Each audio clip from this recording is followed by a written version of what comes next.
co-host in the biz, let me tell you. So, I drove from Seattle to Golden yesterday from the All-Star break. They closed the Highway 1. We wanted to get back to Calgary, but not an option. But we made it. I'm very excited to tell you all about it, and Adam has spent the day moving. Yes. This is quiet. I need this louder. Where's my mic adjustments here? We're in the 7th inning audio check. Oh, it's over there. Okay. Nope. That's worse. That is worse. All right. Hello. I sound so deep. And delayed. For anyone who has seen the podcast, you know that this is normally how our audio checks go.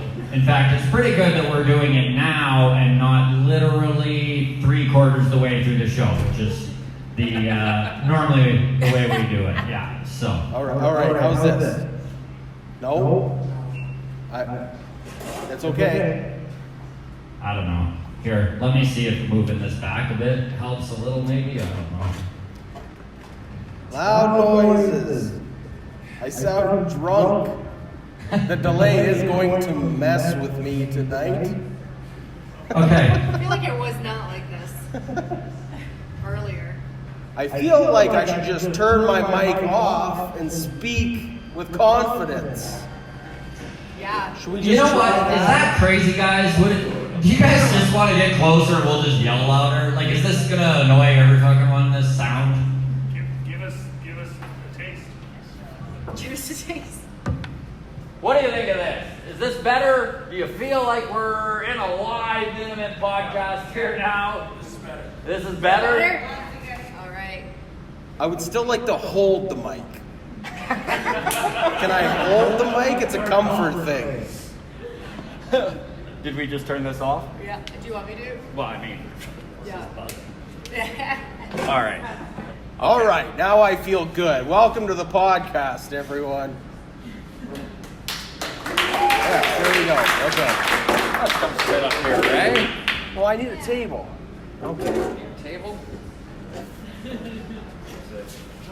Okay, so to start with, I do want to thank you all for coming out again. This is not ideal, but we're going to get through it. We're just talking Blue Jays anyway, so it's all good. Okay, we've got lots to get to. We're going to talk Vladdy winning the home run derby. Yes. We're going to talk the Blue Jays taking 2 of 3 against the Tigers, which is a very positive spin.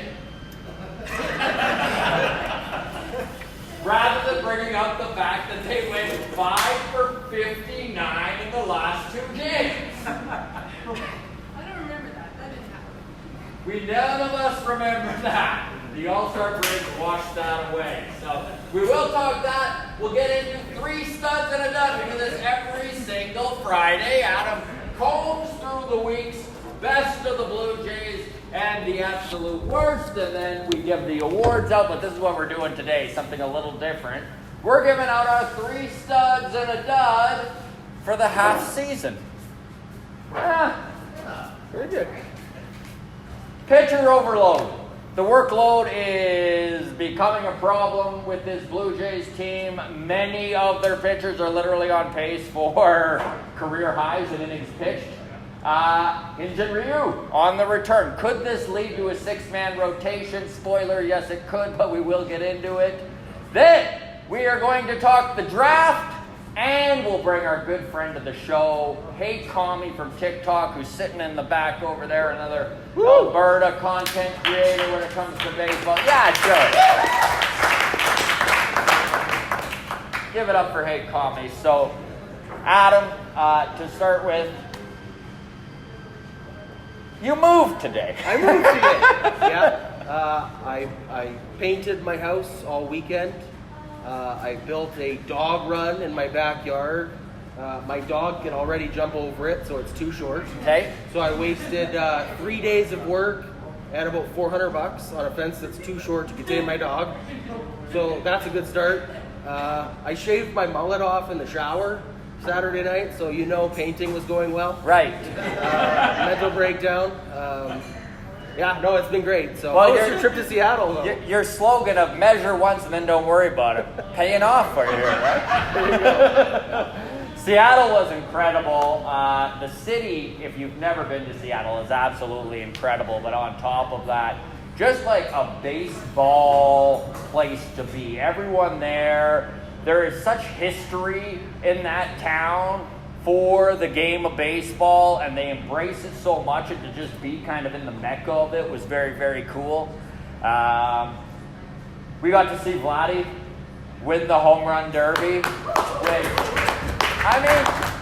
I know we were kind of talking with some folks here before we even started the show, and they brought up the fact that the home run derby, it's gotten a lot better, and I think I agree with that. Like, if you look back at home run derbies of past, they had their moments, but I think the fact that players want to be involved in it now, you know, there's that big $1 million you can win, all the kids are in it, right? Julio Rodriguez put up 41 bombs in that first round. Like, I am not a Mariners fan, and I would never chant Julio, and by like the 30th bomb, I'm like, Julio, Julio. Like, you're just watching a 21-year-old kid do something that 21-year-old kids don't do. I was like, get it out of your system. And he did. And he did. Even after he hit those 41 bombs, and I don't know, some folks were worried.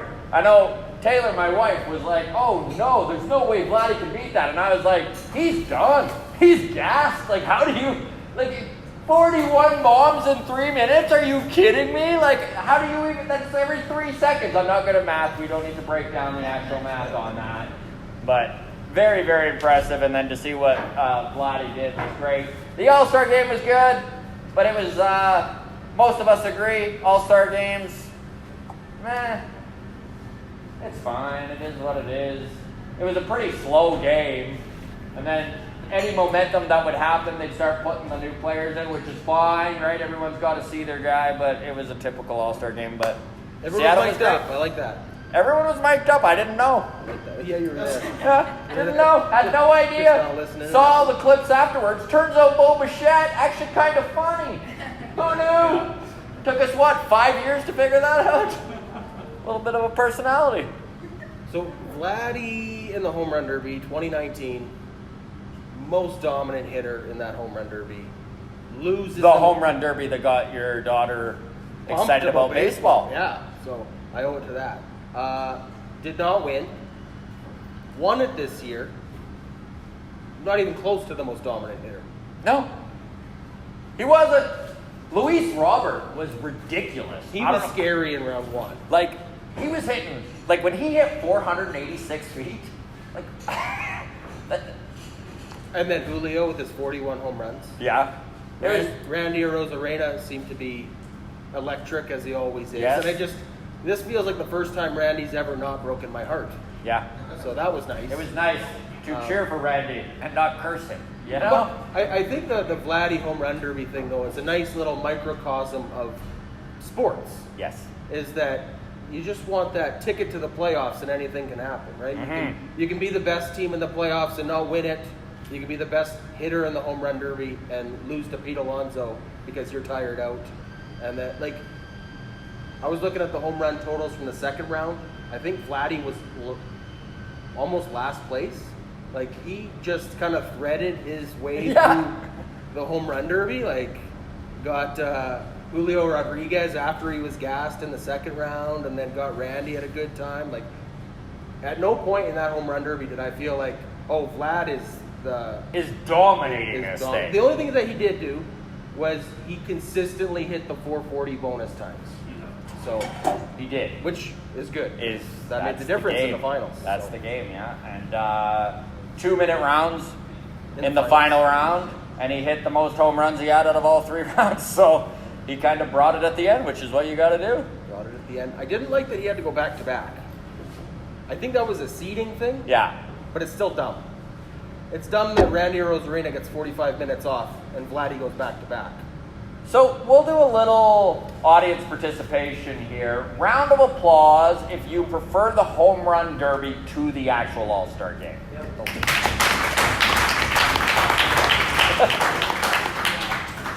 Does anyone prefer the All-Star game to the Home Run Derby? Crickets. Now they're being quiet. There's one person here who's like, damn it, I was going to say something. I don't know. How do you fix the All-Star game? You should get rid of it. You get rid of it. Skills competition. I want to see radar guns. I want to see relay races. I want to see guys throw from home plate into center field. Yeah. As far as they can. Yeah, throw it as hard as they can.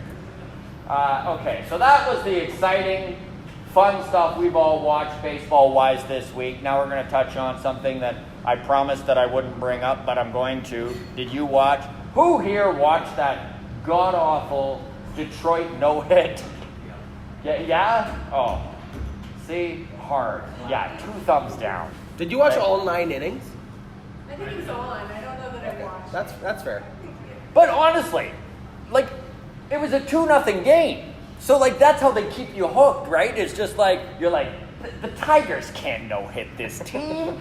It's the Tigers. They're going to come back. It's Gausman. They can't constantly screw over Kevin Gausman. Wrong. Yes, they can. Yes, they can.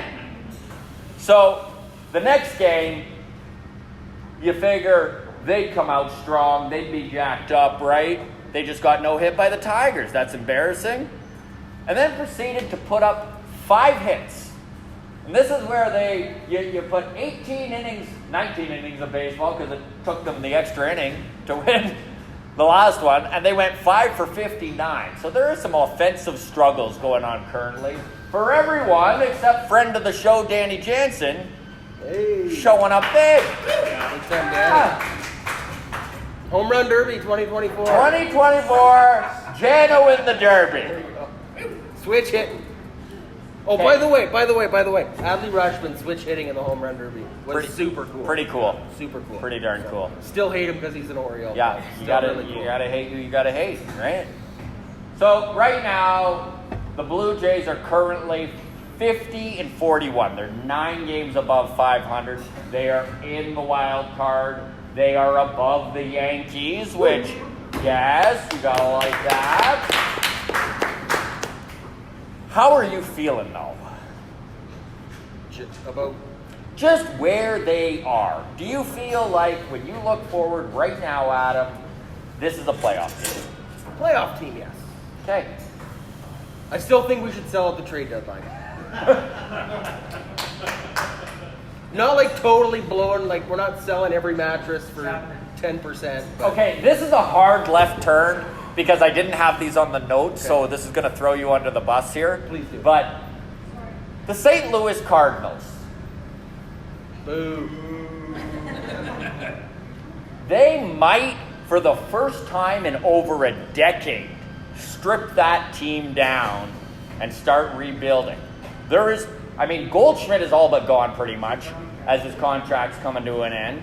There's talk Nolan Arenado is on the trade block. Now, this is a completely out there, insane idea, but Ross Atkins in a very similar situation currently to what we saw Alex Anthopoulos in 2015, right? Back against the wall, not a lot of breathing room. He's on the hot seat, and look at what Anthopoulos did on the hot seat. I don't have the same sort of confidence that Atkins can pull off what Anthopoulos did, but I still think he's going to try.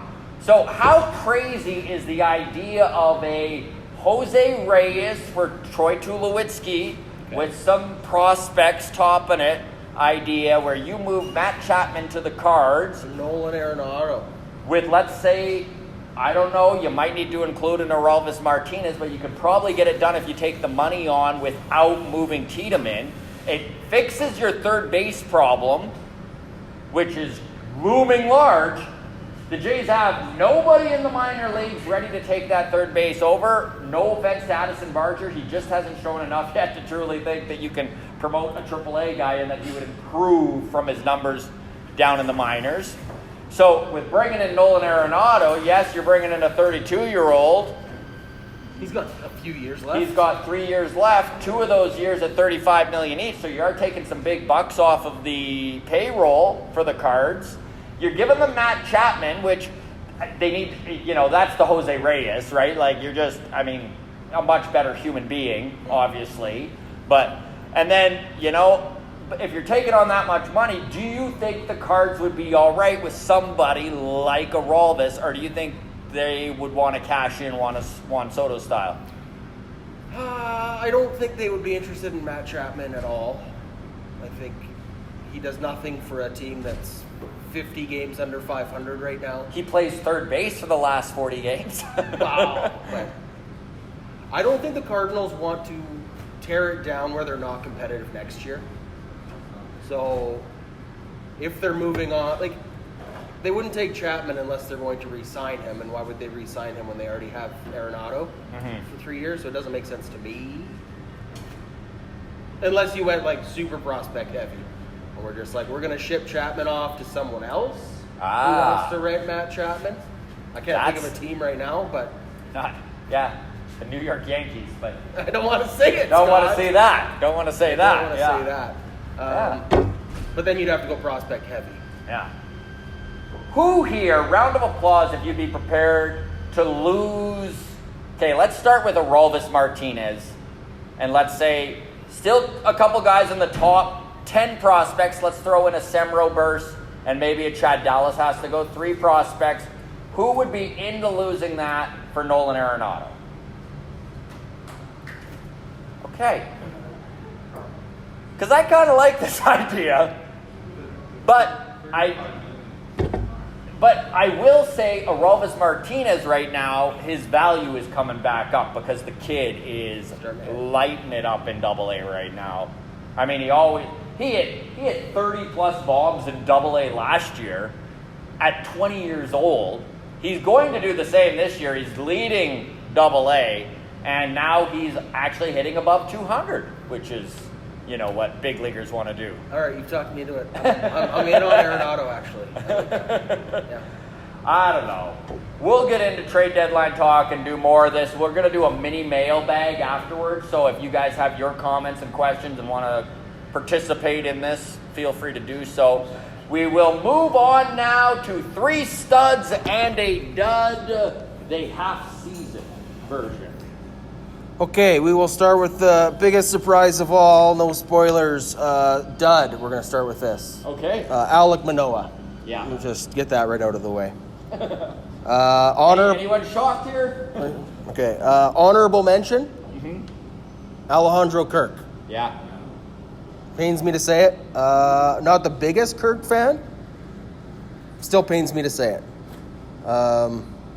His OPS is like under 700 right now. As much as we like to complain about Dalton Varsho not being offensively potent. Yeah. 645 for Dalton Varsho OPS. Alejandro Kirk 620. What happened to Alejandro Kirk? Any thoughts? Like, what happened to our all-star catcher that had ultimate value last year? Last 30 games, Alejandro Kirk, 233 batting average, slugging around 500. Last 15 games, 156 batting average, slugging around 350.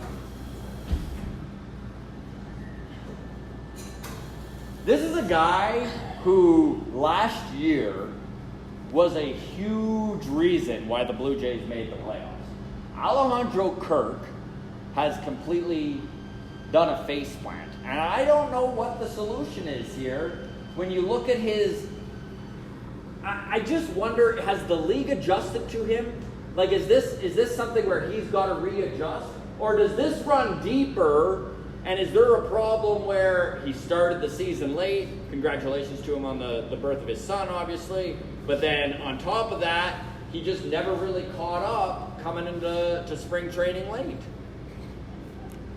Except that he's getting worse lately.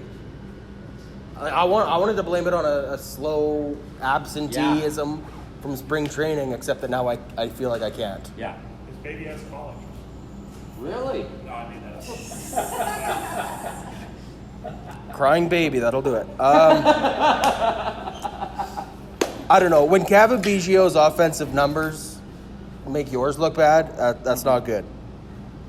I don't know. I'm worried about Kirk. I don't think he ever comes back. Really? I think he's I think this is it. That's a scary thought. Yeah. Makes me want Gabriel Moreno in the ranks. Round of applause. Who thinks Alejandro Kirk bounces back and is an offensive threat at catcher ever again? Okay. All I right. like that. Some toxic positivity. You know what? I'm going to clap. All right. too. I think. All right. I don't think he's going to return to what he was in the first 4 months of last year, which was a ridiculous pace for a catcher. But I do think that he has a 750 OPS in him. Career? Or a single season? Like another season of 750 to 800. And, Okay. yeah. I was just looking up Gabriel Moreno's stats, and I already regret it, so we're just going to move on to the three studs. Stud number 3, Jose Barrios. Pitching with... Yeah. Gary Gossman's getting all the love, but Barrios with a 3.5 ERA. Yeah. That's better than I ever thought he could do. He's above his career numbers, which is really all you can ask out of a guy who's played in the league 7 years, right? Is if he's putting up a season better than what the back of his baseball card says, that's a win. Especially after last year. Like, last year, you know, you re-up on a guy, you give him a $130 million contract, and then the next year you watch him just shit the bed. It's a tough one. Stud number 2, Mr. Gossman. As it should be. Yeah. No, as it should be. Do you think, has Gosman done enough? Is he an ace? I don't know.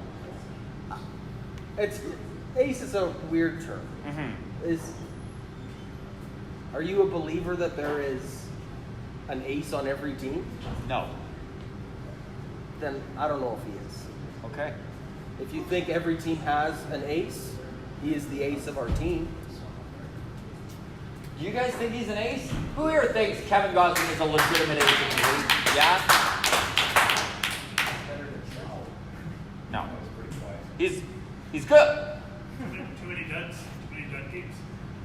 He does come up with a dud here and there. He did get no hit against the Tigers. Yeah. So Yes, he did. that falls Yes, he squarely did. on his shoulders. Yes, that was. An ace is like 4 out of 5, but he's like a 2.7 out of 5. Like good starts. Yeah.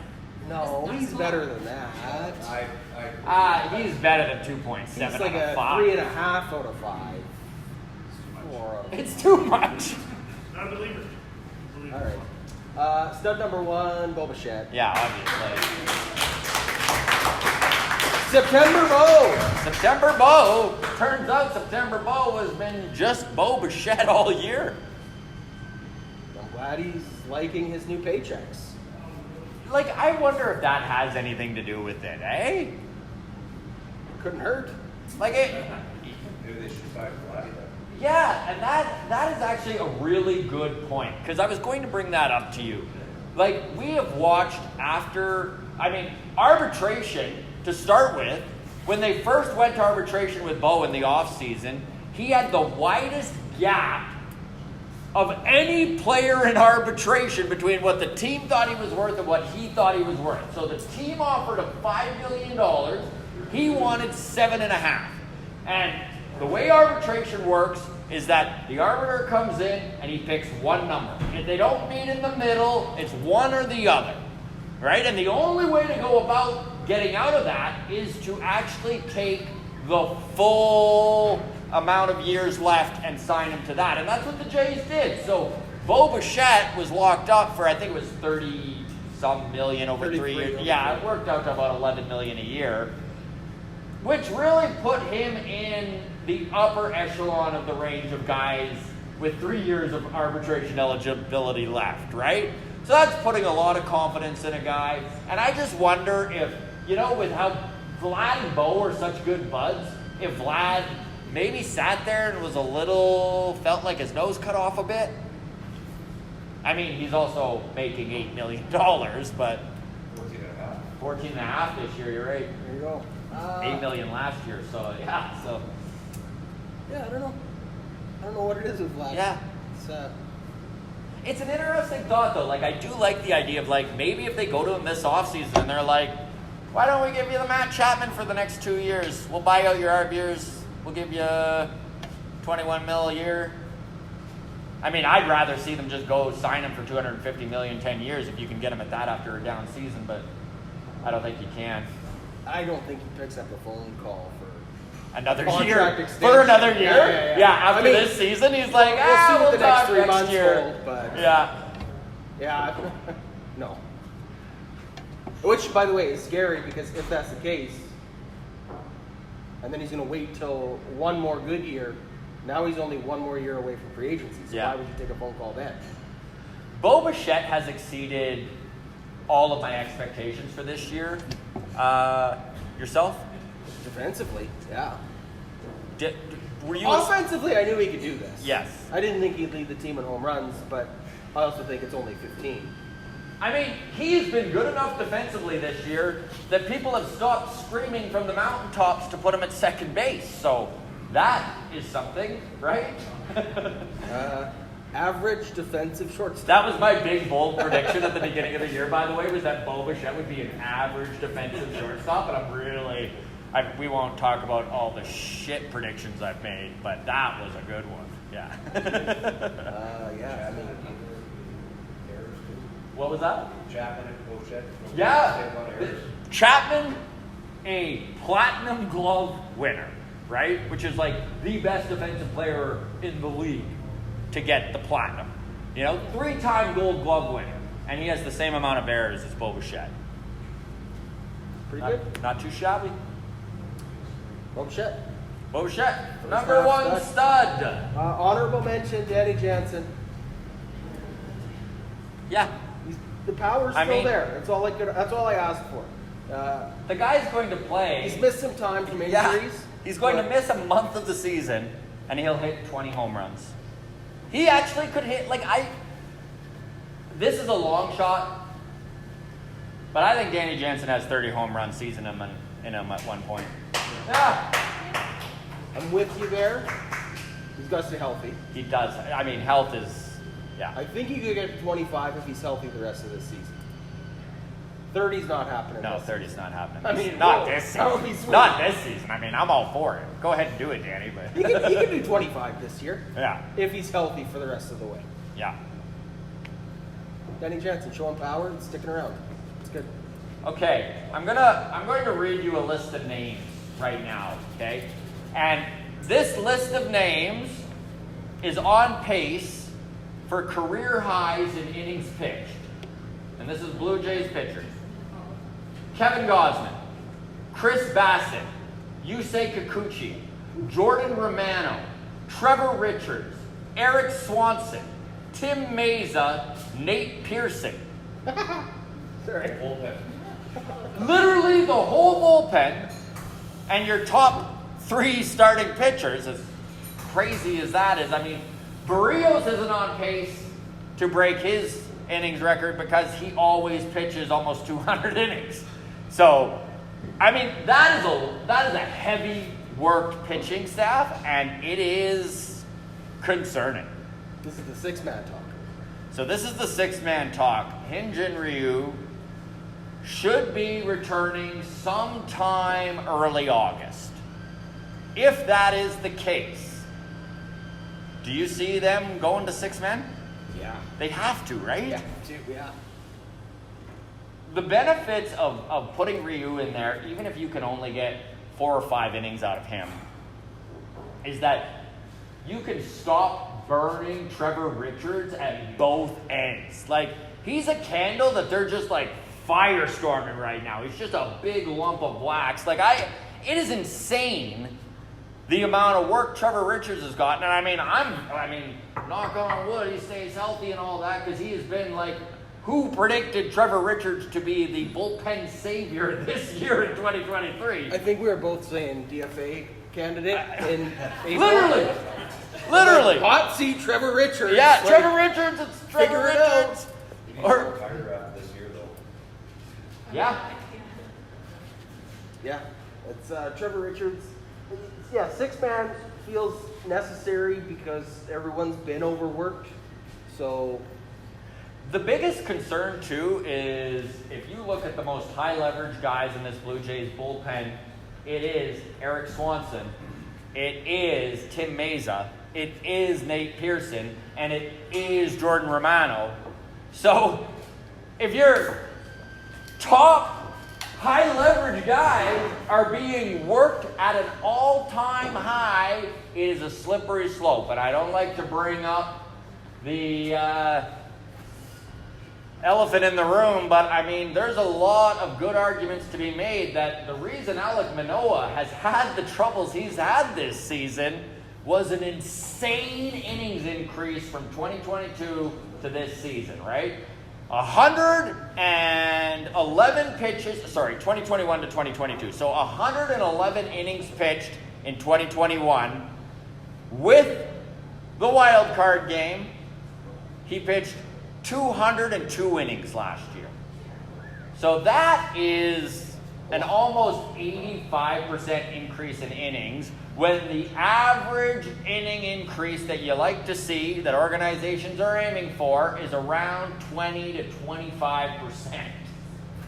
That is a major increase. And we don't need to get into Alek Manoah. We all know the struggles he's going through, and he had a very good... it's like when you live somewhere with like 1 flight of stairs, and then you move to a new place with like 4 flights of stairs, and you're like, this is just too many stairs. Good job, Joel. Thank you for that one. Yes, yes. All of a sudden, you're like, this is an absurd increase in stairs. Really is. Really is. Yeah, 6-man. Hey, feels Tommy like- just moved. The joke is here. Hey, Tommy just moved to a new place, and it has 4 flights of stairs, and he's currently on the IL.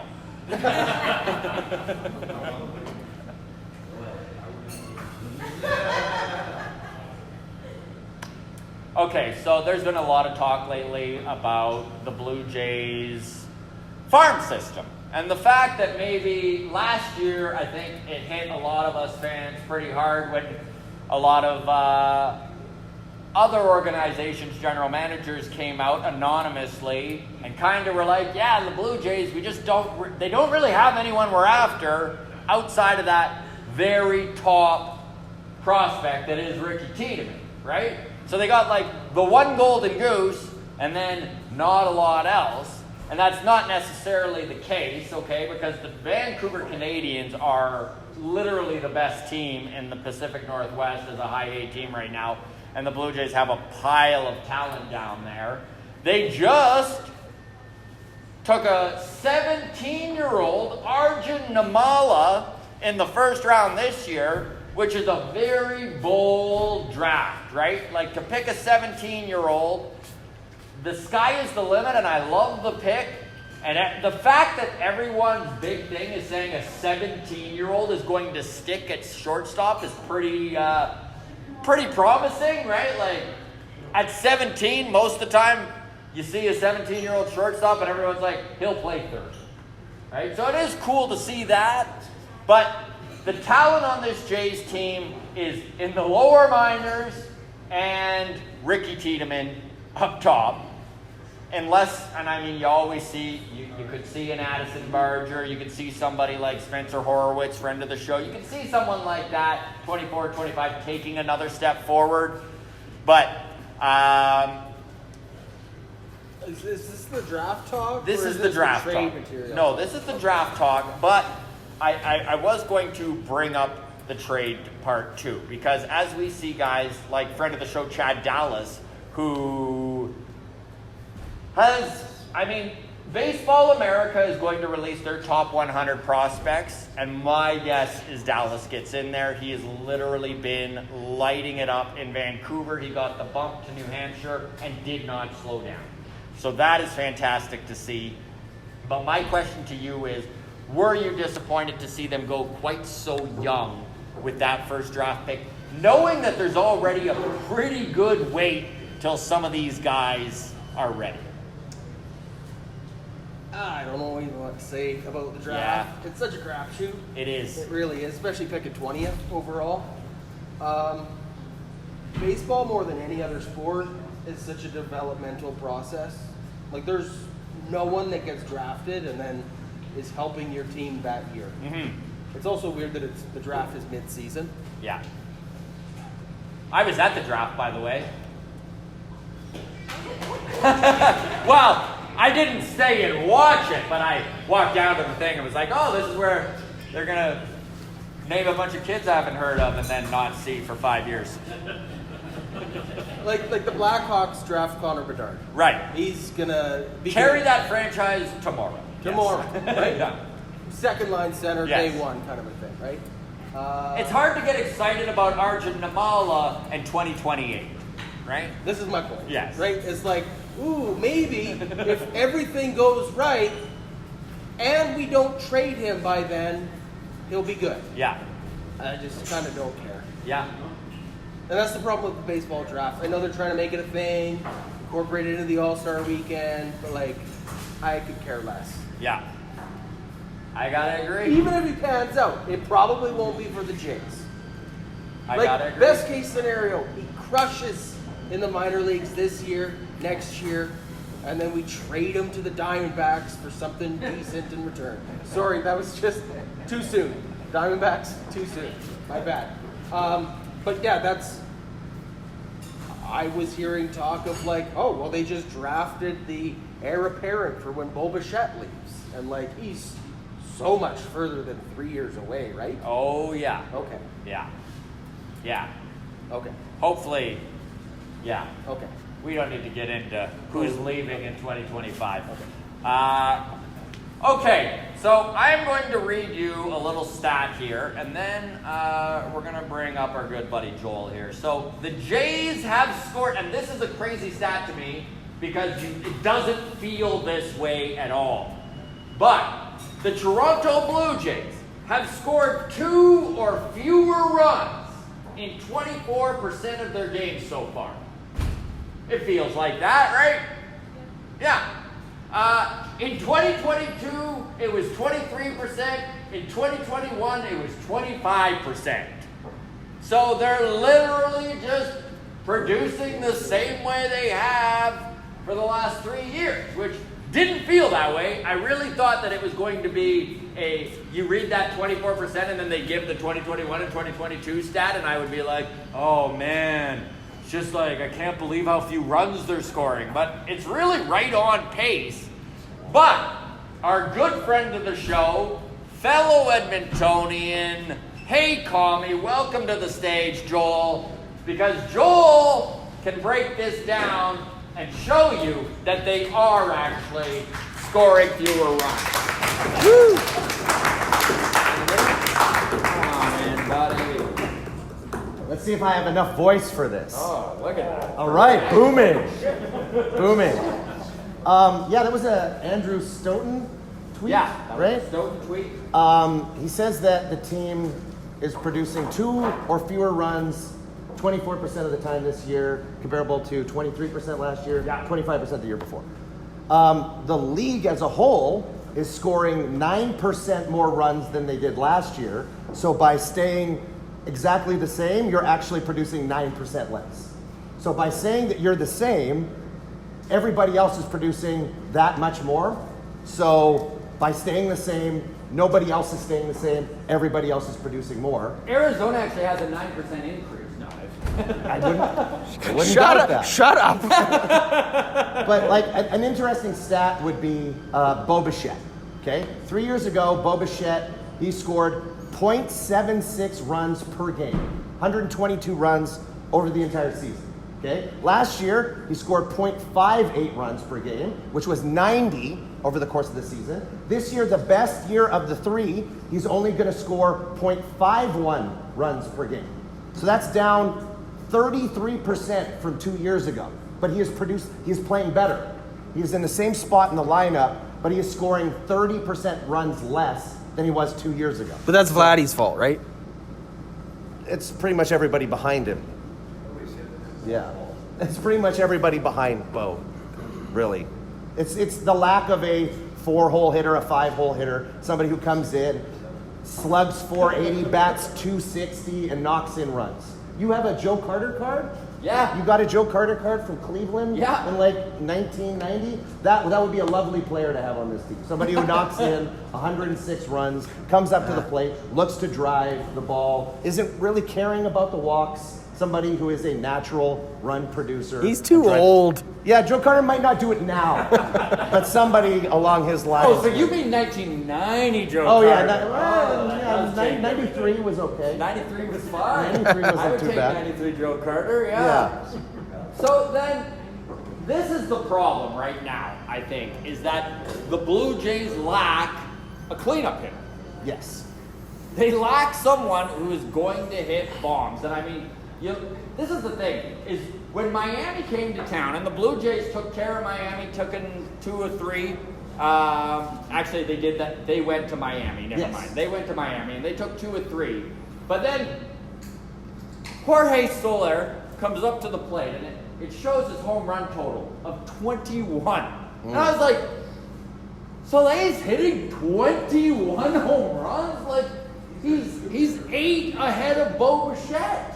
Like, it just was mind-blowing to see, and I'm like, oh yeah, I remember when the Jays used to have a bunch of guys like that, and I don't know if that's what I want, because in the offseason I was like, this team's got to get better defensively, and they are. They're way better defensively, and I know defensive metrics are a difficult one to actually get a hold on here, but when you look at defensive runs saved, this is by position. So the Blue Jays at center field, 23. Insane. Defensive. That is literally insane. Insane. And that is number 1 in Major League Baseball by a lot. Okay? Okay, and then you go, catcher is at 8 defensive runs saved. Left field is at 7. Third base is at 7. Shortstop is at 1. So Bo Bichette is even. Right field -3 because Springer continues to age. Pitcher is -3, second base -5, first base -5. So for the most part, the Jays have taken some big step forwards with some decreases in areas you wouldn't have expected, like your Gold Glove first baseman. Yeah. Let's compare Kiermaier and Varsho to Lourdes and Teo. Okay? Kiermaier and Varsho bringing 30 DRS, 30 defensive runs saved is what they've said. Okay? But at the same time, Varsho has been put in positions where he has left 160 runners on base while only knocking in 18. He's knocked in 30, but 12 home runs means he's knocked himself in 12 times. So he has knocked in 18 runners of 180 potential. He knocks in 10% of the runners that he sees on base, whereas Teo knocks in 23% and Lourdes knocks in 33%. So when you compare Lourdes and Teo and their defensive numbers and all of that, you add all of that together, you add Kiermaier and Varsho together, it's 55 runs of differential. That's 55 runs of differential that they've sacrificed from those 2 players being in the lineup. So we're plus 35 right now. We would be on the verge of plus 90 fighting for the division if those 2 players were in our lineup knocking in the runs that they knocked in. So it's tough to me because I look at the numbers and I go, the Phillies didn't make it by putting amazing fielders out there. They put Schwarber out there, they put Castellanos out there, and they slugged their way to a World Series. Joel, do you think that this was an overcorrection It was like by one of them would have been front office? perfect. Yeah. One of them would have been perfect. You bring in Kiermaier as a 4th outfielder, and you move your outfielders. You give Springer a day off, you move him to right field when you want to, but Kiermaier's there to take a bulk of the defense, but you still keep Teo, who knocks 25 home runs, Lourdes, who hits 280. Like, Lourdes is a tough situation too, because this is a guy who we lost a year of eligibility because of the contract we signed. We signed him for 5 years, but have 6 years of eligibility. And then we lost a year of eligibility because of the contract that we signed. So we lost a year. After his contract was done, we should have had him for another year of arbitration, right? Asterisk, we did gain a year of control on Alek Manoah this season. Interesting. That's okay. That's I mean, if there's any silver lining, I guess That is kind of a silver Manoah face plant. That is it. There you go. He lost a year of control or eligibility towards his free agency. So lost his Super 2 status. Super 2, exactly. So there you go, I guess. That has nothing to do with this, but it's just... all I was saying was that I think moving 2 of your corner outfielders who are on walk years, after the Yankees and their corner outfielder pretty much got them to the postseason last year, right, on a walk year, right? But you give up on 2 slugging outfielders who have silver slugger potential in their bats, and you realize maybe one of those guys can go, and we can get a little bit of defensive replacement out of a Kiermaier as a free agent. But to give up both was literally sacrificing the middle of the lineup. And by the way, like, I love Dalton Varsho. Like, I really do. Like, if we could have gotten Dalton Varsho and kept Lourdes. Yeah. And it was really interesting because, I mean, it's not like Adam and I were just so incredibly blown away that Mark Shapiro agreed to come on the podcast that we're not journalists, right? So we were pretty softball. You've seen our sound check. We are not professionals. You've seen our sound check. You understand what you're dealing with here. But there was a moment where we were asking him about the trade, and the one thing he was very upfront about was he said straight up, he's like, we wanted to do this trade and not include Lourdes, and it couldn't get done without him. Yeah. That's tough because... And it is a rock and a hard place because they are expiring contracts. So, before you get off on the rails here, my question is, I was just in Seattle. Teoscar Hernandez, obviously, FaceTiming with Vladdy at the Home Run Derby. Now, the Mariners, definitely not at the point yet where I think we could straight up call them sellers, but let's be serious, I think they're going to be in the middle of sellers and buyers like they were last season. Can you see a scenario where we can trade Adam Macko for Teoscar Hernandez to come back and be the cleanup hitter we need? Wouldn't that be just something? That would be... I don't know what the case is. We need that. We need a right-handed bat because the interesting aspect of things with the left-handed bats is that you need to take them out when there's a left-handed on the mound. Like, you're never in a position where Teo had to be taken out or pinch hit for. Same thing with Lourdes. You never had to pinch hit for these guys. So it's a situation where you bring in left-handed balance, but it actually doesn't provide you the depth that you thought you were going to get. You have to make actually more moves in game when situations arise at the plate, and that doesn't give you depth. You have to dive into your bench, and you have to use more players, and the players that you have on the bench don't really service the needs that you have of a pinch hitter, especially a right-handed bat to come off and pinch hit late. So, if we could get Teo back, that would be magical. I admit. And the thing with Varsho is that, like you said, it's the trade. It's how he's acquired. It's how he's weighed against the players that went out. It's not like if Dalton Varsho was acquired, he was a member of the Blue Jays, and he was brought up internally through the Blue Jays and used as like a fourth outfielder and used to the best of his abilities. You wouldn't think of him as the guy who, on the other end, lost you Moreno and lost you Lourdes, right? So it's not so much a perspective of a player, it's what you paid to get that player. And I you know what, it is really tough to blame the front office, in my opinion, on this one. And the reason for that is, how do you expect, like, if you just look at Alejandro Kirk last year, that's your guy. Yeah.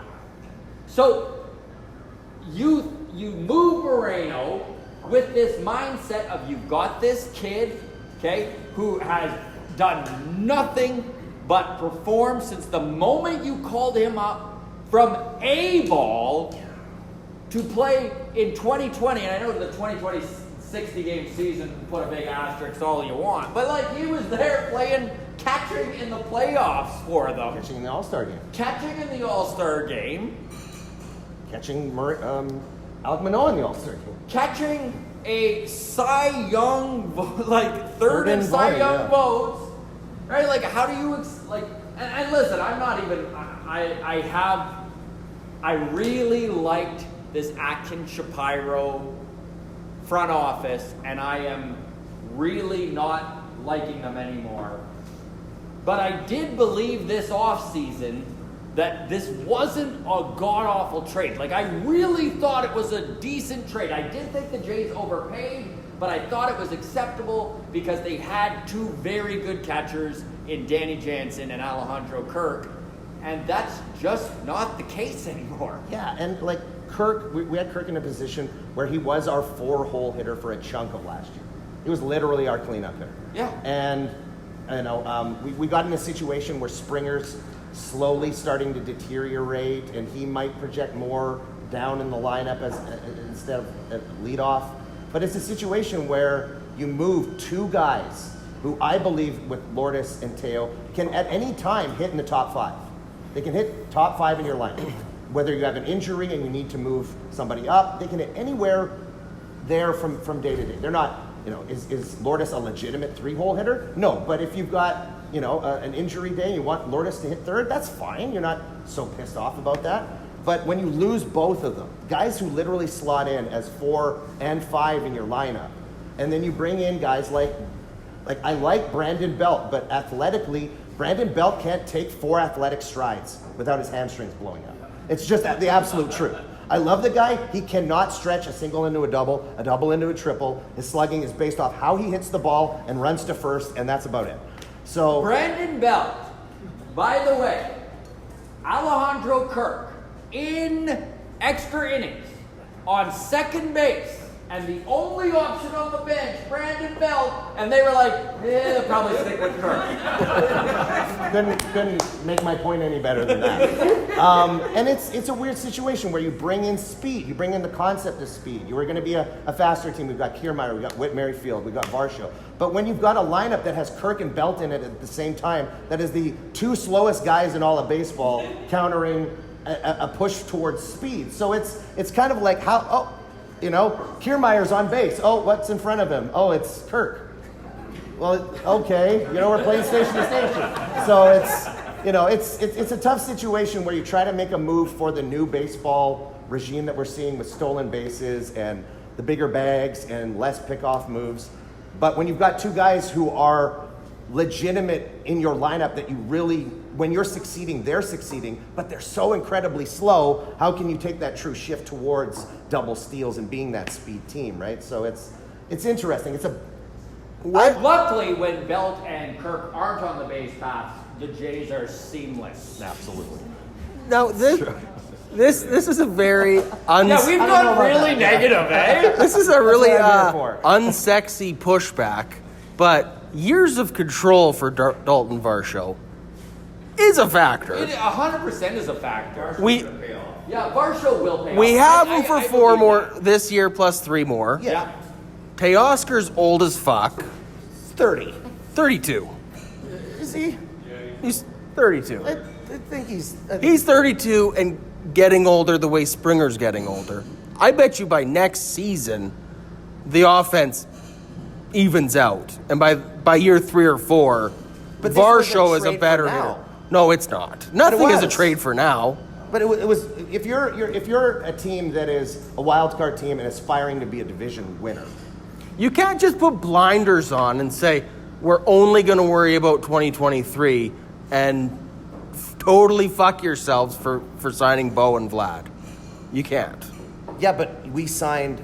We how many endless signings have we made to kind of ruin that already? All of them end when their free agency comes. Okay, but what team do you have for them to stick around to play with? Who cares? It's 3 years from now. I'm saying you want to just focus on 1 year that matters, and I'm saying 3, and you're saying, well, who's after 3? You won't even give me after 1. You're saying 1 matters. Well, I won't trade players that legitimately produce for the hope that players will produce in year 2 and 3. The way that we did with Kikuchi. And, he's producing this year, but pretty much cost us the division last year. Like, I won't make trades where you're sacrificing a 4-hole hitter for a guy who cannot hit a fastball over 94 from either side of the plate, for righties or lefties. Righties or lefties? You throw a 94-mile-an-hour fastball up here to Varsho, he cannot hit it. I don't think Vladdy can hit that this year either. Biggio is though. Yeah. Weirdly enough. We've got Bizarro world. Yeah. Yeah. Weirdly enough, we've got Biggio who is fighting for that spot. And we're having to competitively put in Biggio in the lineup.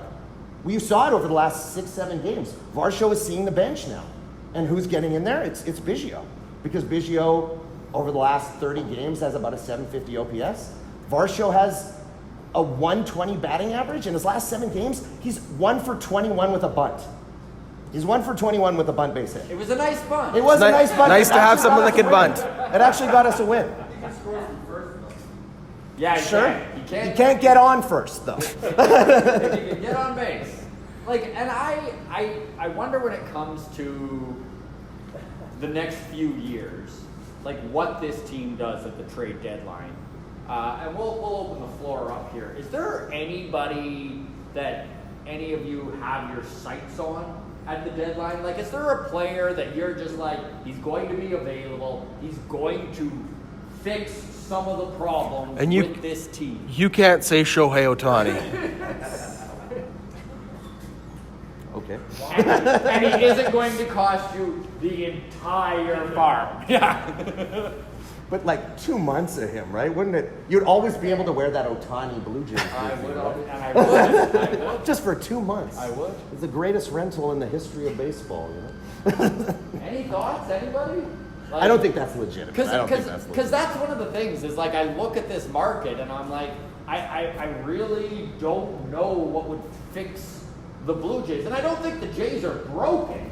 I just don't look at them as a team that unless they pull a Phillies, which happens, right? Yeah. Like it can happen, but to bet on it. This 9 games over 500. This is not a this is a team that is in it. Yeah. Right? They're absolutely in it. Yeah. Yeah.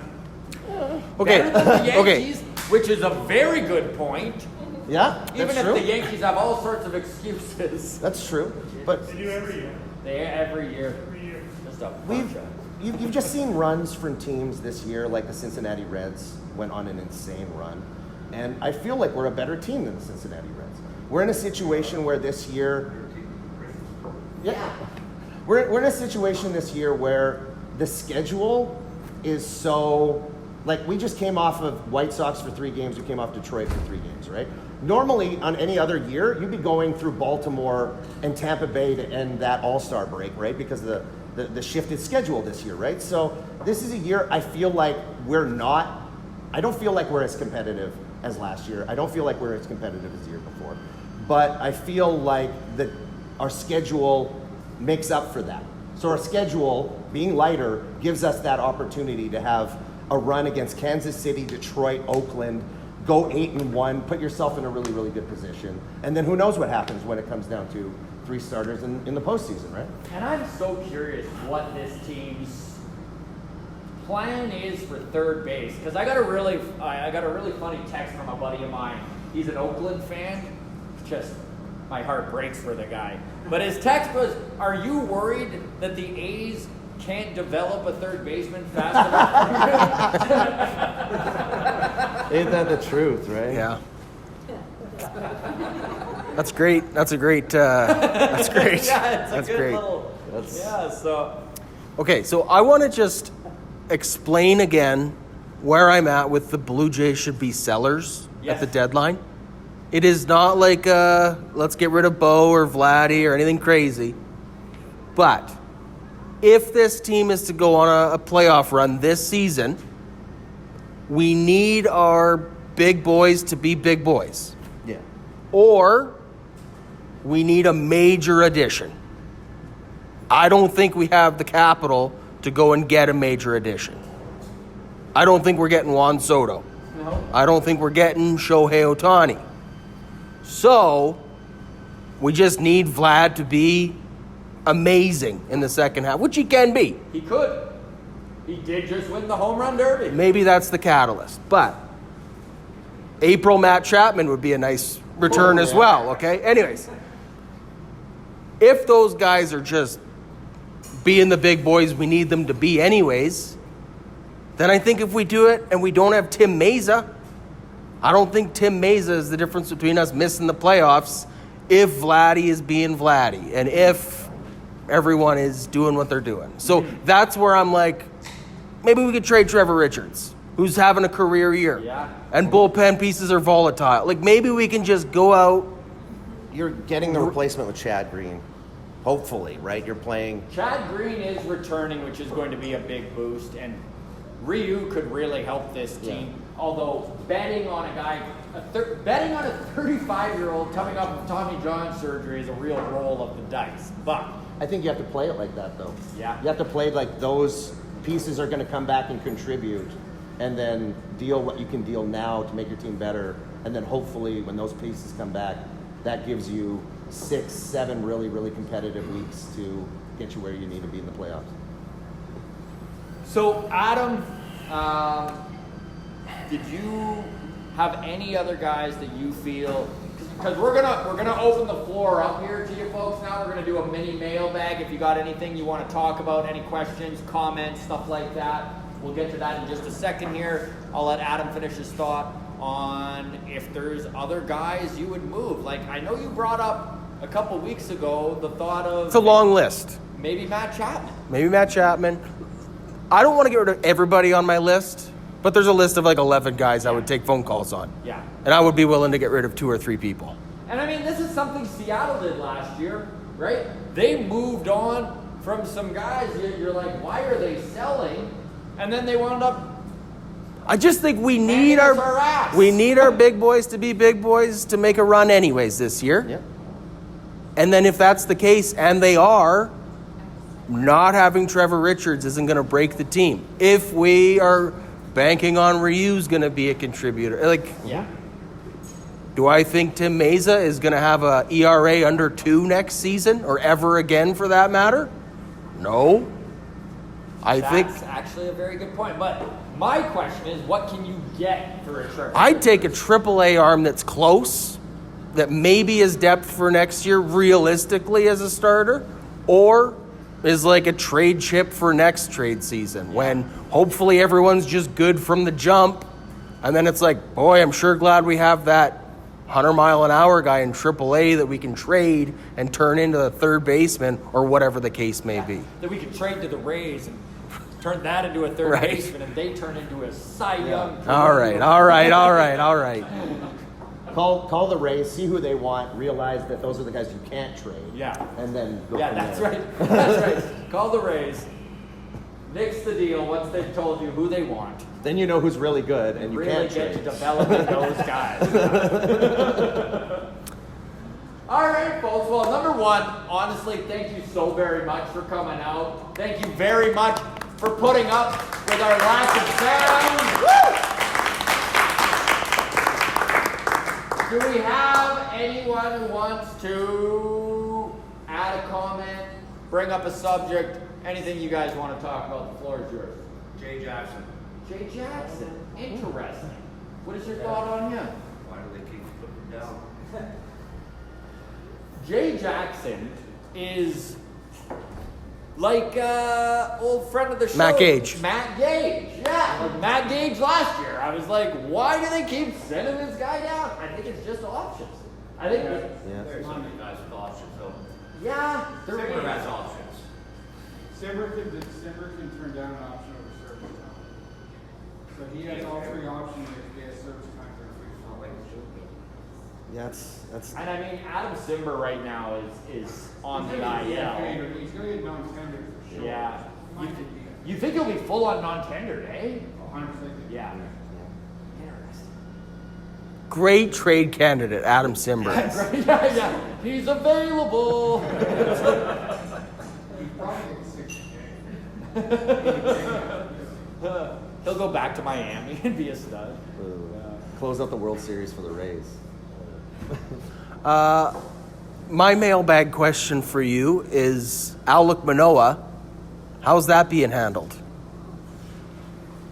Yeah. So number one, I hated that they brought him back up, and I'm so glad that it worked out the way it did. I mean, Alec Manoah, 6 innings, 1 run, right? Against the Tigers. Yeah. Soft landing. I'm aware it's against the Tigers, and I think that was part of the Calculus? thought process and the calculus, yeah. You know. I don't know when it comes to Alec Manoah. Obviously, there's still a lot of stuff to go on with him. This is not a done. Him being fixed isn't done, right? Like, there is a long way to go here. But you know what? Giving the kid a little bit of confidence against the Tigers. Ooh. Do you think he stays on the big club the whole rest of the season? I think he has to, right? Does anyone feel like this? Like at this point, and this is my fear, is that bringing him up when they did, if he just falls on his face again, and they need to do something, and their Ryu is doing, like, how can they send him down again? Like, you're going to crush the kid. Their staff isn't young, so like even with Rio coming back, they need their best. See, Gosman's not around. Yeah, like, they need Manoah. Yeah. Or they need to go out and get a pitcher. That's the only way I can defend this Manoah move is like, if Atkins is just like, okay, well, we got to see what we got. He's either fixed or he's not, and if he's not, we got to go make a move. Yeah. Well, you brought up a very good and a very interesting point. Did I? I don't know if we were even had hit record. We were when we were talking, and you said, I'm judging Ross Atkins on how Alec Manoah is handled by the end of the season. If Alec Manoah is a mess come the offseason, Atkins is done. Done in my books. Still might not be Yeah. done. But I've been an Atkins believer and a defender of Atkins Yes. for 3 seasons of this podcast at least. I know. But Me too. I am starting to wane. Questions are seeping in, though. Yeah. There are definitely some things that need to be done. So, anybody else? Any other topics? Ben. I don't know if it's still like this. I just trying to understand. So, when I last looked at Dalton Barr show, he had a 2.0 WAR, and compared to Lourdes, he had 1.5. Like, how does that happen? But the reason that Dalton Barr show has such a high wins above replacement is that he is an absolute stud in the field. So they're And on the base really, side. yeah. And Lourdes has been hitting like 140 for the last 2 months. Well, it's weird because are you looking at Baseball Reference or are you looking at Fangraphs? Because on Fangraphs it's 0.7, on Baseball Reference it's 2. So it's an interesting comparison that a guy could be on pace for 4.5 WAR, but he could also be on pace for 1.4 WAR, right? So even in the WAR communities, they don't know how to figure out. They're warring. Yeah, they're warring in the WAR communities, exactly. One of them uses either, one doesn't, right? Yeah. That's true, yeah. Baseball Reference where Chapman's the best player on the team. Yeah. Yeah, Interesting. Fangraphs, I usually use F-WAR, so, yeah. Good question. Yes. How do you change up the batting order? Sorry, one more time. The batting order? How can you change it up? How would you change up the batting order? Okay, so I love this question because Me first. I- I'm just kidding. I- You that first. absolutely we can go around the floor and see how everyone would line up the batting order, but we don't have a cleanup hitter. So put George Springer in the 4 hole. He's 33 years old, and listen, he is one of the best leadoff hitters of all time. He just hit second for home runs of leadoff hitters, and he has done nothing but be the guy in that hole. But maybe it's time for this dude who hits for power, who still has legs on him, who is good with the bat and can do what has to get done. He should be raking in more RBIs. In this case, I mean, Whit Merrifield, all-star, right? Put him in the leadoff spot. I would leave Bo second.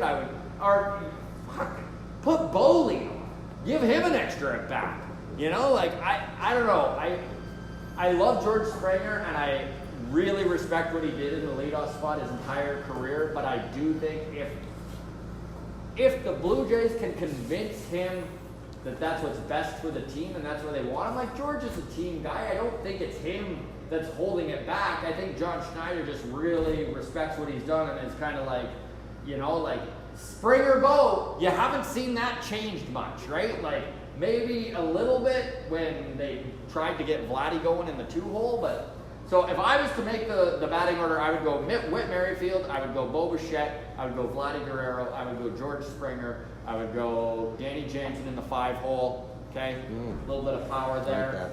Then I'd go Varsho 6, Chapman 7, and then whoever you got playing second base that day, or whether if Merrifield's in the outfield or whatever, Espinal in there, I don't know. Kiermaier batting 9. I would move Dalton Varsho up to 3. Interesting.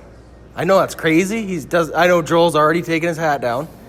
I'm admittedly not a baseball expert. All I heard last season was criticisms of our right-handed heavy lineup and how a right-handed pitcher can just get comfortable, get dialed in. It's just right-handed bat after right-handed bat, and that's why we need a left-handed bat, is so he can get out of his groove.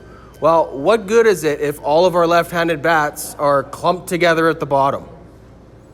Put a lefty in front of Vlad. All of a sudden, Vlad's seeing a pitcher who's out of his groove now. Maybe that helps Vlad. Maybe Varsho, as a left-handed hitter, isn't getting a bullpen lefty in the 7th inning because you've got Vlad right behind him. I know Vlad doesn't hit the best against lefties, so that's not the best example to use, but Teo right, does. we keep having to pull. Yes, we keep having to pinch hit for Varsho in the 7th inning because when he comes up, there's the lefty on the mound, and he can't hit lefties to save his life. If he's hitting third, maybe they don't put the lefty on the mound because they're like, well, we'll take our chances. Yeah. Give Varsho a righty because. There you go. So, I don't know. Lefty higher up. Maybe it's not Varsho, but a lefty higher up in front of Vlad.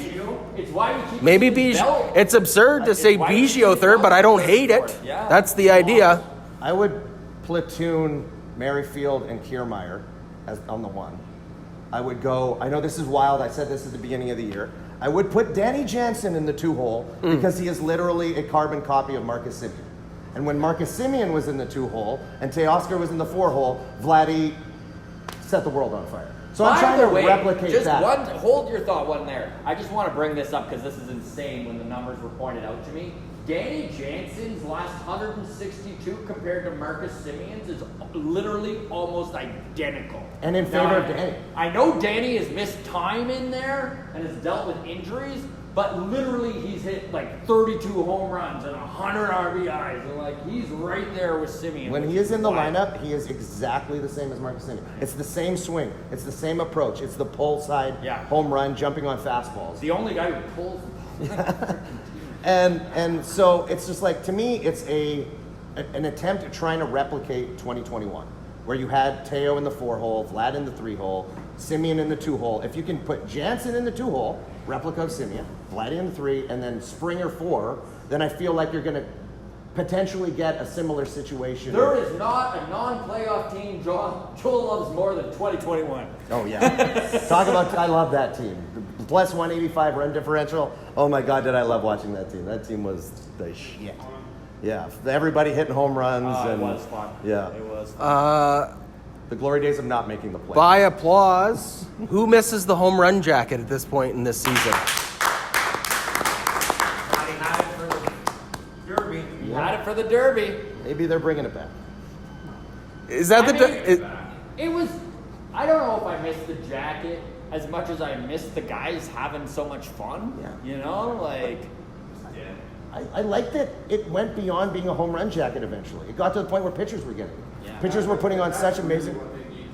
Yeah, is to put it on a performance. And not put it on when you're up 15-1. Exactly. I was totally against use that. some- 15-1. Yeah, it's tact. Go sit down. Absolutely. There's tact to this thing. It can fuel you up when you're down a few runs, but if you're in a situation, there's no reason when you're in New York down 12 runs to throw the home run jacket on and act cocky in Yankee Stadium. That doesn't make any sense. But it can be used as this camaraderie thing, this pass it on, like you're the hero today. And it's good to feel that way. It's good to have that connection. But boy, would have been nice to see in Detroit, down by 2, right?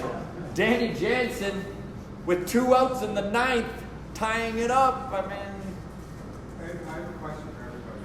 What broadcast was on Sportsnet for home run derby? What broadcast was on Sportsnet? It was on ESPN. ESPN only. The ESPN guys are terrible. Oh, there you go. Like when he was on the phone with Taylor, they got his talking to Dad. yeah. They also said Vlad was the first Cuban-born player to win the home run derby. So, yeah. Yeah, it There's was 2 so countries. obvious they were like, a Rosa Reina's winning. Just put it up. It's going to be really neat. Then they're like, oh. Quick, change the name. Good enough. Don't worry, no one will know he's not Cuban. Born in Montreal. Okay, so we are going to end it here, but it doesn't mean that the Blue Jays talk needs to end. Adam and I are sticking around for a bit. Please come up, say hello. We appreciate all of you for coming out. Really apologize about the sound. I had the best of intentions for this to work incredibly well. But honestly, guys, thanks so much. Take care of yourselves. Cheers. Woo!